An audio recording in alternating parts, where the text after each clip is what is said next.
নমস্কার বন্ধুরা, বৃষ্টির রান্নাঘরে আপনাদেরকে স্বাগত। কাছে দূরে যে যেখান থেকে আমার এই ভিডিওটি দেখছেন, আশা করি সবাই ভালো আছেন, সুস্থ আছেন। আজকে এমন একটা রেসিপি করে দেখাবো যাদের ধরুন একঘেয়েমি ভাত খেতে অনীহা, তার সাথে সাথে একটু অন্য রকমের ভাতেরই আইটেম খেতে চান, তাদের জন্য কিন্তু আজকের এই রেসিপিটা একদম অ্যাপ্রোপ্রিয়েট। তার জন্য আমি সবার প্রথমে যেটা নিয়ে নেব সেটা হচ্ছে, এখানে আমি নিয়ে নিচ্ছি গোবিন্দভোগ চাল। গোবিন্দভোগ চালের যে এত সুন্দর রেসিপি তৈরি করা যায় সেটা কিন্তু আপনারা না দেখলে বুঝতে পারবেন না।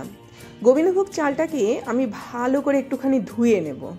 ধুয়ে নেওয়ার পরে এটাকে ভালো করে একটুখানি শুকিয়ে নিতে হবে। এরকম একটা তোয়ালে আমি নিয়ে নিলাম, তার মধ্যে চালটাকে দিয়ে দেবো, দিয়ে এটাকে ভালো করে মুছে নেব। মুছে নিয়ে এটাকে খুব ভালো করে একটুখানি শুকিয়ে নিতে হবে। তো এরকমভাবে সবার প্রথমে আমি চালটাকে ছড়িয়ে দিলাম, দেওয়ার পরে দেখুন একদম শুকনো হয়ে গেল। এবার যেটা করব, এর মধ্যে একটুখানি ঘি মাখিয়ে নেব। খুব ভালো করে ঘিটা মাখিয়ে নিলে চালগুলো খুব সুন্দর ঝরঝরে তৈরি হয়। এই জন্য পুরো চালের মধ্যে আমি ঘি দিয়ে ভালো করে এরকমভাবে একদম মিক্সড করে নেব। হাত দিয়ে ভালো করে এরকমভাবে ভালো করে একদম যাতে প্রত্যেকটা চাল ঘিটাকে পায় সেই রকমভাবে কিন্তু ঘিটাকে এর সাথে মিশিয়ে নিতে হবে। মিশিয়ে নিয়ে কিছুক্ষণ সময়ের জন্য এটাকে আমি ছেড়ে দেব। এবারে কিছু চিংড়ি মাছকে দেখুন আমি একটুখানি তেলের মধ্যে ভালো করে ভাজা করে নিচ্ছি। চিংড়িটা খুব বড় আকারের চিংড়ি হবে না, খুব ছোট আকারের চিংড়ি হবে না, মাঝারি সাইজের চিংড়ি হবে। চিংড়িটা যখন তেলে ভাজা হয়ে গেছে তখন আমি সামান্য একটুখানি নুন হলুদ দিয়ে কিন্তু চিংড়িটাকে ভাজা করলাম। চিংড়ি মাছগুলোকে ভাজা করে তুলে নিলাম। এবার ঘিয়ে ভাজা করতে পারলে তো খুবই ভালো, নয়তো আপনারা সাদা তেল ব্যবহার করতে পারেন। একটুখানি তেজপাতা, শুকনো লঙ্কা, দারচিনি, লবঙ্গ, এলাচ ফোড়ন দিলাম, তার সাথে সাথে একটুখানি গোলমরিচ ফোড়ন দিলাম, দিয়ে এটাকে ভালো করে নাড়াচাড়া করে নিয়ে একটুখানি ভাজা করে নেব। একটু কড়া ভাজা করে নিয়ে তারপরে কিন্তু আমি পরবর্তী কাজটা শুরু করব। না হলে কি হবে, এই যে মশলাগুলো আমি অ্যাড করেছি তার থেকে খুব ভালো কিন্তু গন্ধ আসবে না। একটু সময় নিয়ে ভাজা করার পরে এর মধ্যে আমি থেতো করা আদা দিয়ে দিলাম, বা গ্রেট করা আদাও আপনারা ব্যবহার করতে পারেন। তেলের মধ্যে আদাটাকেও ভালো করে নাড়াচাড়া করে ভাজা করে নিলাম। এই তেলের মধ্যে আমার আদা ভাজাটাও হয়ে গেল, খুব সুন্দর আদার একটা গন্ধ আসবে। একটুখানি সাইডে সরিয়ে দিলাম। সরিয়ে দেওয়ার পরে কিছু কিশমিশ আমি এর মধ্যে অ্যাড করলাম। যারা কিশমিশ খেতে ভালোবাসেন না তারা কিশমিশটাকে অ্যাভয়েড করতে পারেন, তবে কিশমিশটা খেতে কিন্তু বেশ ভালোই লাগে। এবার কিছু পেঁয়াজকে আমি কুচিয়ে নিয়ে তেলের মধ্যে দিয়ে দিচ্ছি। দিয়ে দেওয়ার পরে পেঁয়াজটাকে ভালো করে ভাজা করে নেব। কোনো জিনিসটাই কিন্তু আমি এখানে খুব বেশি কড়া ভাজা করব না, একদম পুড়ে যাবে সেরকম ভাজা নয়। এগুলোকে একটুখানি হালকা ভাজা করে নেব। এবার এর মধ্যে আমি 1 চামচ 1 টেবিল স্পুন মতো ঘি অ্যাড করলাম। তো এবারে ঘিয়ের ব্যাপারে বলে রাখছি, যারা ঘিটা কম ব্যবহার করতে চান তারা করতে পারেন, তবে যে রান্নার যতটুকু তেল মশলা দেওয়ার প্রয়োজন ততটুকু দিলে পরে, যেহেতু এগুলো স্বাদের রান্না সেই জন্য কিন্তু এটা দিতেই হবে, এবং এটা দিলে পরে তবেই এতটা পরিমাণে টেস্ট আসবে। কিছু কাজু আমি এর মধ্যে অ্যাড করলাম। সব কিছু দেওয়ার পরে এবারে আরেকবার ভালো করে নাড়াচাড়া করে নিয়ে আমি যে চালটা রেডি করে রেখেছিলাম শুকিয়ে, সেই চালটা আমি এবার এর মধ্যে আমি অ্যাড করলাম। দিয়ে আবারও এটাকে ভালো করে নাড়াচাড়া করে নেব। কাজু, কিশমিশ, মশলা, এখানে যা যা ফোড়ন দিয়েছি, এরকমের মধ্যে কিন্তু জিনিসটাকে ভালো করে নাড়াচাড়া করতে হবে এবং ভালো করে ভাজা করতে হবে। গোবিন্দভোগের চালের যে সুন্দর গন্ধটা, এটা দেখবেন খুব সুন্দর ঘিয়ের সঙ্গে মিশে গিয়ে দারুণ বেরাবে। ততক্ষণ পর্যন্ত কিন্তু এটাকে নাড়াচাড়া করতে হবে। আসলে পুরোটাই ঘিয়ে রান্না করতে হয়, কিন্তু যেহেতু আমরা অতটা পরিমাণে ঘি রেগুলার লাইফে নিই না, সেই জন্য এখানে আমি একটুখানি কম বেশি করে তেল আর ঘি মিশিয়ে করলাম।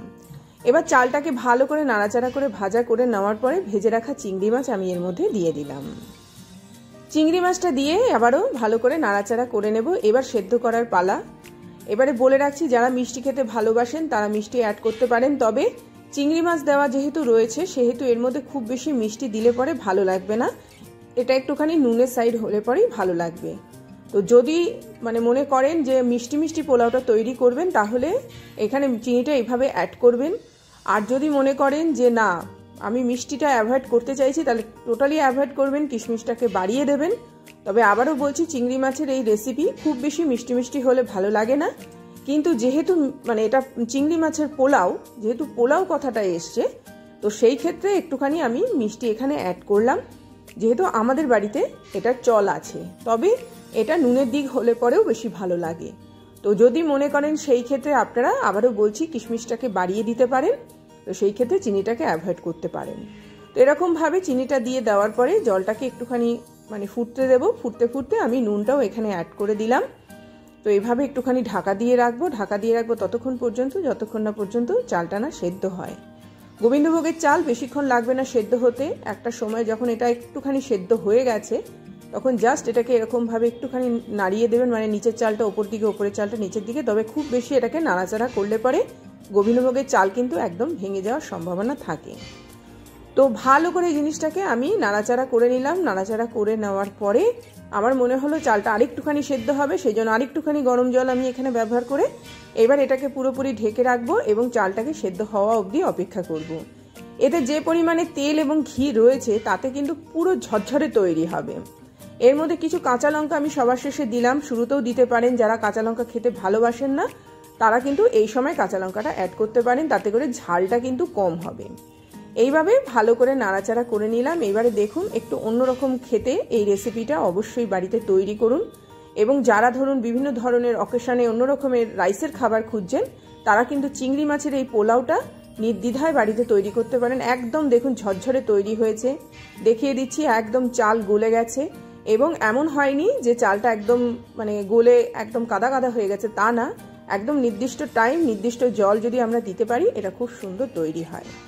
এটা আমার একদম রেডি হয়ে গেল। এইবারে যেটা করব সেটা হচ্ছে এরকম একটা ছোট কড়ার মতো বা পাত্র বসিয়ে দেব। এবার তার মধ্যে সামান্য একটুখানি ঘি দেব।